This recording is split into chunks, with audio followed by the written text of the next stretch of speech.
All friends நம்ம நம்ம என்ன பார்க்க போகிறோம் அப்படின்னா அனாயன்ஸில் படிக்கிற ஏப்ரல் மே 2024 ஸ்டூடெண்ட்ஸ் உங்களுக்கான எக்ஸாம்ஸ் பார்த்தீங்க அப்படின்னா ஸ்டார்ட் ஆகி இப்போ நடந்துட்டு இருக்கு.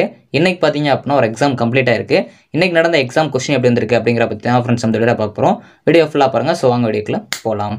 ஓகே ஃப்ரெண்ட்ஸ், ஃபஸ்ட் எடுத்துனா பார்த்தீங்க அப்படின்னா அனாயன்ஸில் படிக்கிற ஏப்ரல் மே 2024 ஸ்டூடெண்ட்ஸ் உங்களுக்கு எக்ஸாம் ஸ்டார்ட் ஆகி இப்போ எக்ஸாம்ஸ் நடந்துட்டு இருக்கு. இப்போ மெஜாரிட்டி எல்லாருக்குமே ப்ரொஃபஷனாலிட்டி பேப்பர்ஸ் தான் நடந்துட்டு இருக்கும். இன்னைக்கு நடந்த எக்ஸாம் கொஸ்டின் எப்படி இருக்குன்னு பார்த்தீங்க அப்படின்னா மெஜாரிட்டி எல்லாருக்கும் ஈஸியாக வந்திருக்கு அப்படிங்கிற மாதிரி தான் பாசிட்டிவ் ஓட் பண்ணியிருந்தீங்க. ஸோ ஒரு சில பேர் 2 மார்க்ஸில் கொஞ்சம் வந்து டிஃபிகல்ட்டாக இருந்துச்சு. ஸோ அது மட்டும் இல்லாமல் 15 மார்க் கொஞ்சம் டிஃபிகல்ட்டாக இருந்துச்சு அப்படிங்கிற மாதிரி சொல்லியிருந்தீங்க. மெஜாரிட்டியாக மித்த எல்லாமே வந்து எக்ஸ்பெக்ட் பண்ண கொஸ்டின்ஸ் தான் இருந்துச்சு அப்படிங்கிற மாதிரி சொல்லியிருந்தீங்க. ஒரு சில டிபார்ட்மெண்ட் ஸ்டூடெண்ட்ஸ் கொஞ்சம் வந்து அந்த 13 மார்க்கில் கொஞ்சம் கஷ்டமாக இருந்துச்சு அப்படிங்கிற மாதிரி சொல்லியிருந்தீங்க. 2 மார்க் கொஞ்சம் டிஃபிகல்ட்டாக இருந்துச்சு, மித்தபடிக்கு எல்லாமே ஈஸியாக தான் இருந்துச்சு அப்படிங்கிற மாதிரி சொல்லியிருந்தீங்க. ஸோ மெஜாரிட்டியாக பார்த்தீங்க அப்படின்னா நீ கொஸ்டின் ஓவரளவு பார்த்தீங்க அப்படின்னா ஈஸியாக தான் வந்திருக்கு. ஒரு சில டிபார்ட்மெண்ட்ஸ் கொஞ்சம் வந்து மீடியமாக வந்திருந்த மாதிரி வந்து சொல்லியிருந்தீங்க.